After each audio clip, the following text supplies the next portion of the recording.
Chapter 1. "Where is she?" Ivy muttered.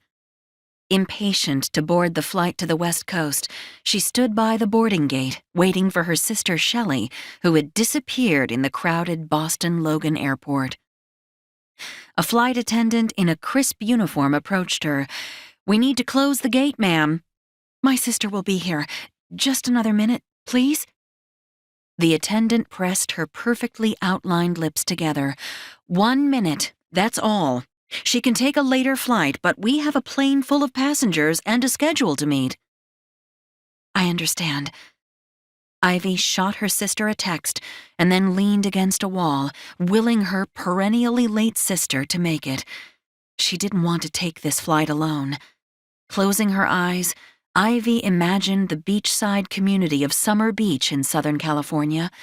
She hadn't been there in several years, and frankly, she hadn't expected to be visiting now, but she could still conjure the pale gold sand squishing between her toes, the morning sunshine warming her shoulders, and the salty spray misting her face. Even though she'd been living in Boston for more than 2 decades, the sound of the waves breaking on Summer Beach was an altogether different pitch to her ears than that of any shoreline along the New England coast. And the sunsets. What she coveted most of all was watching the sun set over the Pacific Ocean. She recalled gathering on the beach with her friends to watch the sun slip beneath the horizon. Almost every evening was a spectacular show as the sun fanned golden rays into a cerulean sky. To her artist's eye, blazes of coral and rose and cadmium yellow spilled onto indigo waves like paint across a canvas. Her friends would argue about whether the green flash actually existed. Some swore they saw it when the sun set, while others called it a beach legend.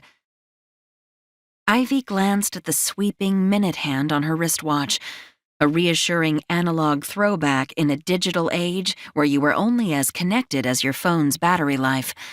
45 seconds. To Ivy, no 2 sunsets were ever alike. Watching majestic swirls forming in the darkening sky was like witnessing an artist's broad strokes on a masterpiece that all too soon vanished in the mild evening air. The thought of it sent shivers through her, and she remembered photographing sunsets and setting up her easel in the late afternoon.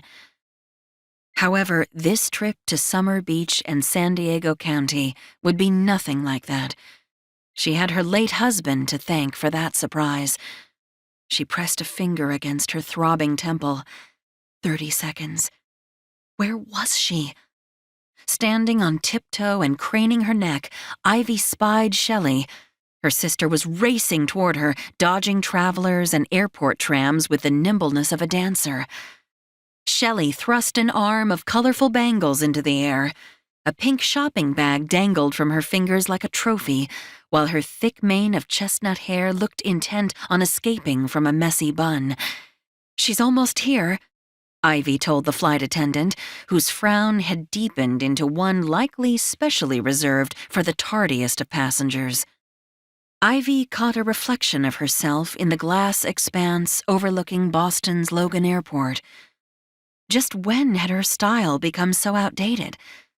Sometime between raising 2 children, planning college tours and family vacations, and caring for assorted dogs and cats and hamsters, she had disappeared into the safety of comfortable clothes, dark, stretchy bottoms with flowing muffin-top coverage blouses, or trousers and untucked Oxford shirts like today. She straightened, tightening her stomach muscles. If the 40s were the new 30s, she had some work to do. It didn't help that the mouth-watering sweet cinnamon scent of her devilish downfall, Cinnabon, wafted through the airport terminal, tickling her nose. 20 seconds. Ivy had been putting off this visit for months. Her real estate agent in Summer Beach had been insisting that she needed to inspect the house left to her after Jeremy's death, the only asset in his debt-ridden estate. Between private college tuition and board for their daughters and Jeremy's love of lavish travel, They hadn't saved much except for funding his retirement account at work. Still, she missed her husband so much. The way he'd tuck her loose hair behind her ear or wake her with coffee on the weekends. His faint French accent imbued even ordinary words with such a musical tone. When she'd complain about a birthday, he'd tell her fine wine only improved with age. All those years, and now she wondered if she'd ever really known him. But she couldn't think about Jeremy. Not now. She had too much to organize on this trip, and now she had to add shopping to her I don't want to do list. Ivy recalled the seashell embossed invitation her mother had sent them, along with a note, which had ultimately spurred this visit. Just in case I don't make it to 70, I'm throwing myself a 68th birthday bash. I want you to come. There's something I need to share with you, but only in person, my darling. Do come. I won't take no for an answer this time. Her mother, Carlotta Reyna Bay, had invited the extended Bay family, as well as her coterie of friends, to a party at their home, which was about half an hour south of Summer Beach. Ivy's parents were avid globetrotters who scoured the world to import the work of undiscovered artisans, sweaters from Peru and Greece, embroidered silk from India, silver jewelry from Mexico, and share profits in an equitable manner. Ivy's niece, Poppy, had created a website for them to sell directly to consumers. Just in case I don't make it to 70. Was her mother ill? Carlotta wouldn't say, so Ivy had booked tickets immediately. 10 seconds. The flight attendant unlatched the door, preparing to close it. Ivy grinned as Shelley's long legs carried her closer. Her sister exuded a bohemian New York vibe and kept her figure yoga sleek, which meant she would fit right in with the summer crowd. What a party that will be, Ivy thought. Maybe Shelley could help her find a party outfit at one of the ritzy boutiques in La Jolla or Del Mar, sun-drenched villages that hugged the coastline of North San Diego County. 8 years younger and still single, Shelley was always on trend or creating the next one. Most of her friends were young hipsters, and although Shelley had a degree in horticulture, in New York she worked in a florist shop creating exotic arrangements for extravagant weddings, bar mitzvahs, charity balls, and Christmas parties. She also wrote a blog and filmed a vlog, a video blog, that together had garnered thousands of fans. What had started as a blog for gardening and floral arrangements had morphed into an emerging lifestyle brand. Ivy's phone buzzed with a text from her real estate agent confirming their meeting today. "The sun's out. See you soon in Summer Beach." She blew wisps of hair from her face in exasperation. What's taking him so long to sell a beach house? Her real estate agent in Boston had 2 cash offers on her Back Bay brownstone condominium the same day it was listed.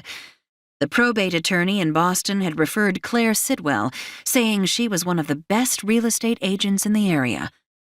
"Just sell it," Ivy had texted her. She didn't want to hear the details.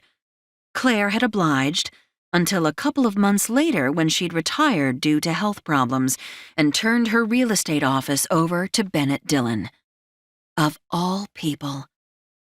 Ivy knew she should have changed real estate agents right then, but at the time, she could hardly bring herself to get out of bed, let alone interview real estate agents thousands of miles away. "On our way," she texted back to him. "Meet you there." The summer before Ivy had left Southern California for college, she'd had a huge crush on Bennett.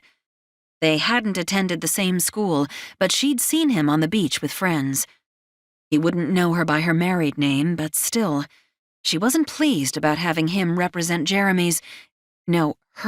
house. And now, thanks to her social media happy siblings and their children, she could no longer hide on the East Coast. The ever-connected Bennett had heard about the pending party and called to set up an appointment. "Since you're going to be in town anyway." There was no way out. Ivy pursed her lips, determined to take care of business. She had to face the situation that she'd tried to ignore for months. Breathless, Shelley arrived by her side and hugged her. "Must you always make me late?" Ivy asked, perturbed. "I'm right on time. The plane is still here," Shelley said, laughing. The flight attendant was sweeping the door closed behind their heels and executing the most spectacular eye roll Ivy had ever seen. "I knew I shouldn't have let you out of my sight. What was so urgent that you had to get?" "Some cosmetics. I left most of my stuff in the city at Ezra's apartment. And this." She patted the pink bag, which emitted sweet, calorie-laden aromas. "Breakup goodies. Once we're airborne."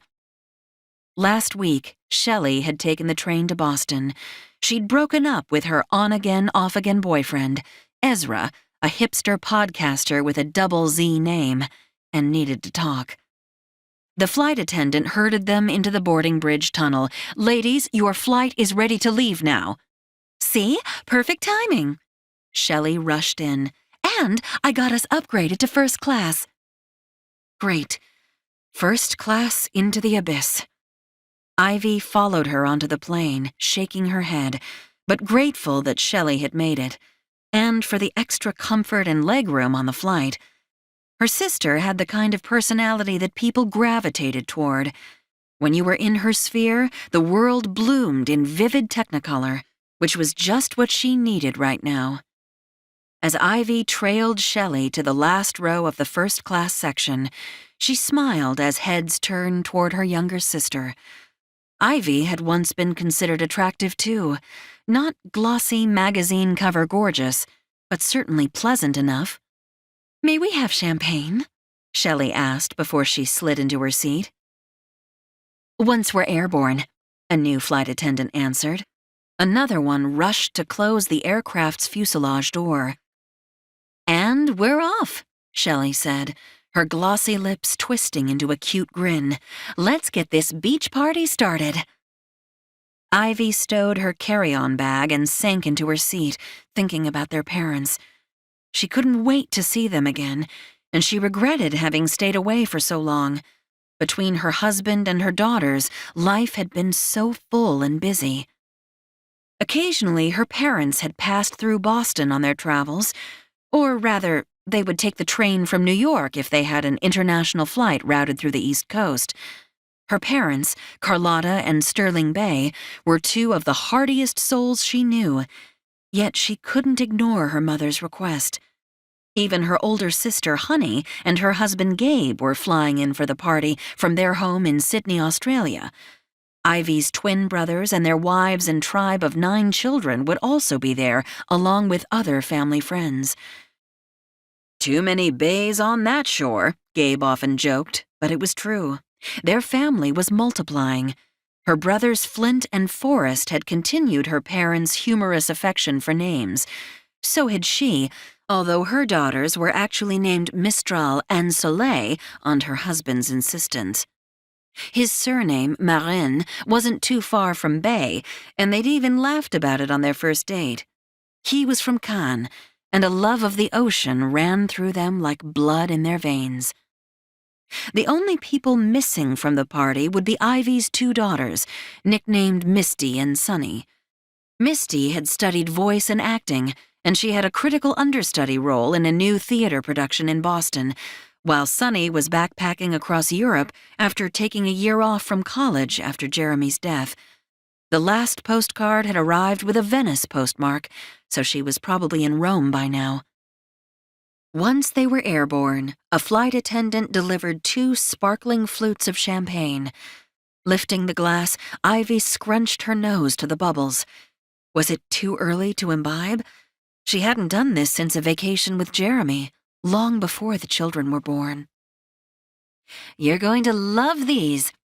Shelley's green eyes that mirrored her own danced as she opened the pink bag and withdrew an assortment of cake pops.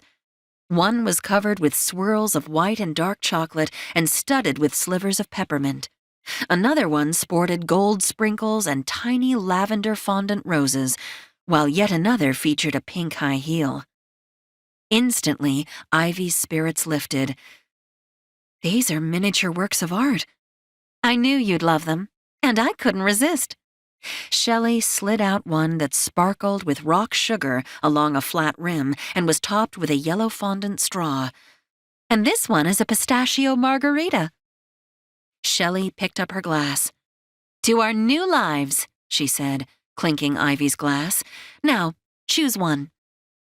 A new life? If only it were that easy. No, one of these dangerous little goodies. The pink high heels.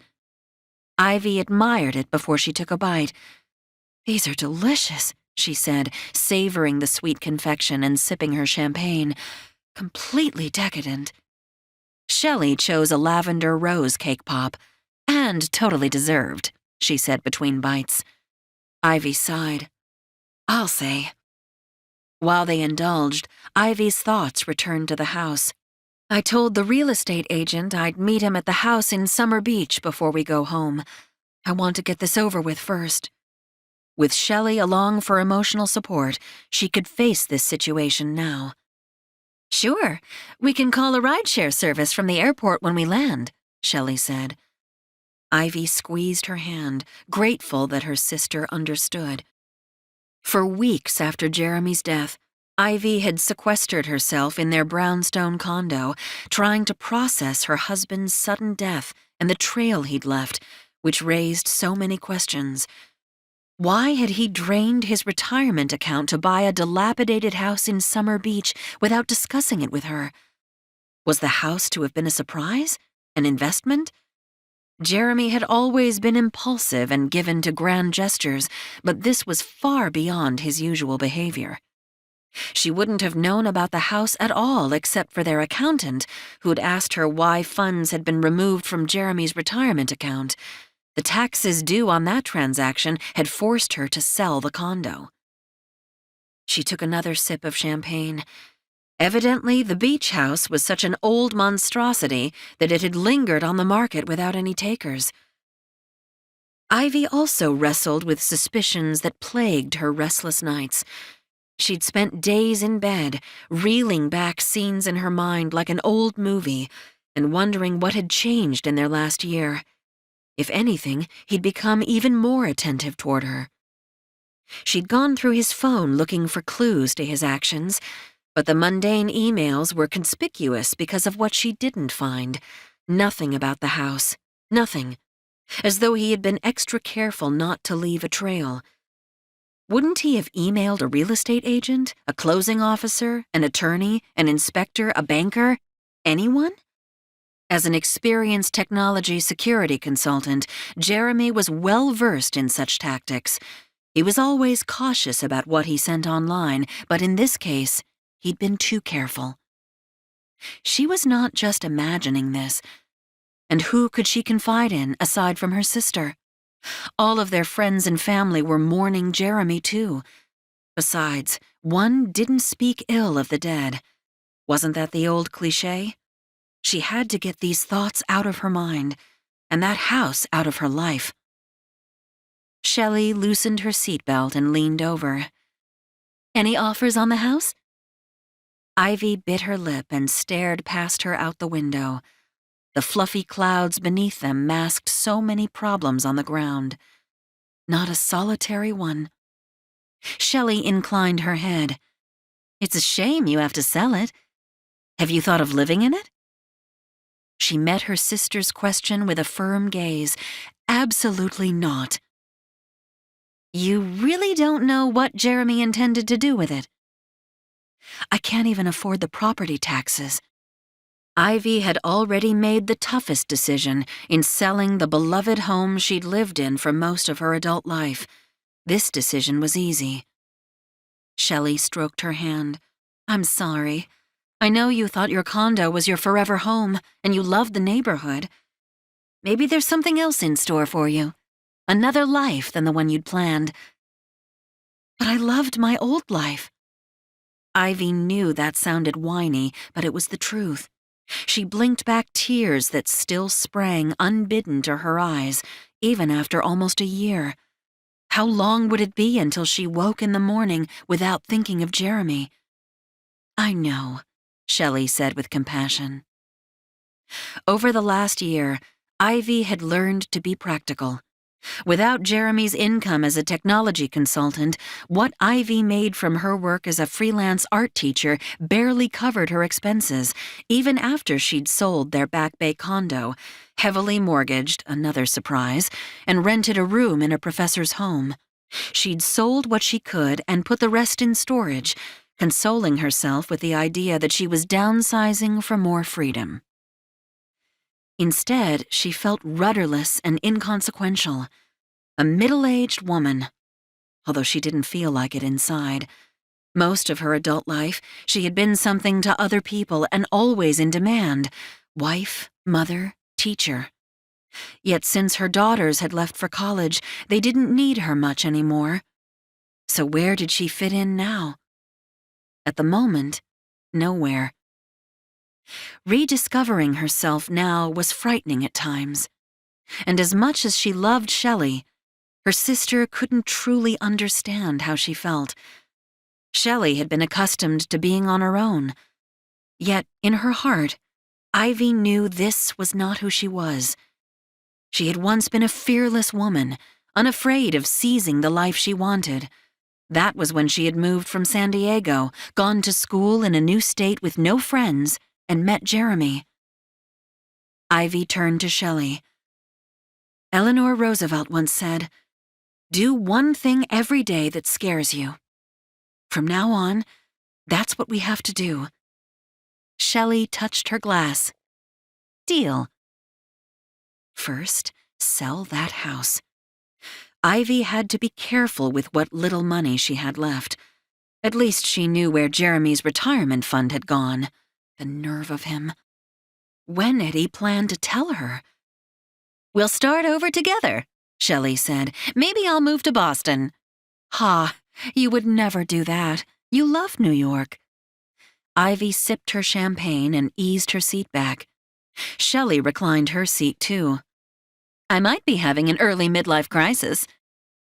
"Some of my friends' husbands went through middle-age crises," Ivy said. "They bought trendy clothes, Harley-Davidson motorcycles, or went skydiving. That would have been okay.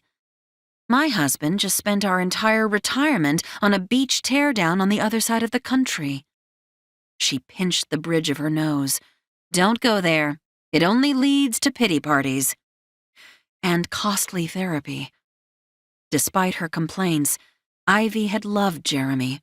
Surely they could have worked out their problems. They always had. If she had only known they'd had a problem. Ivy had once been so secure in her life, and it still astounded her how quickly a seemingly happy, stable life could have crashed around her shoulders like a crumbling relic. She recalled the night it happened. Jeremy always took her out on her birthday, but a disgruntled client in Florida had demanded an urgent trip. "I'll be thinking of you, my love," Jeremy told her as he was packing his suitcase on the bed. "I didn't want you to be alone, so I've asked Misty and Sunny to join you. I've arranged a personal shopper at Neiman Marcus, and I want you and the girls to go shopping. After that, you have a reservation at Chez Jacques. And don't worry about the check. I want you to have the best night of your life, my angel." How could I, without you? She lounged on the bed beside his suitcase, watching him bustle around the bedroom. Still, the day and evening he'd arranged for her sounded like fun. Misty had just graduated, and Sunny was still in college. Having them both home for the weekend was an unexpected treat. "I'll be back next week." A frown creased his brow. "Unless the client wants me to stay over. You know how these jobs go." Pressing a hand to his forehead and temple, he asked, "Did you buy more pain meds?" "I did, and I put them in your briefcase." He'd been complaining about pressure, a headache, she supposed, behind his eye. "Promise you'll get enough rest, and make time for exercise." His father had died of a heart attack, and she worried about him, especially with the increased stress he was under. Of course, she should heed her own advice. She untucked her legs and rose to see him off. Thanks. I will, my love. Have a happy birthday. He slid his hand around her waist and kissed her with the same passion he'd always had for her, and then he was gone.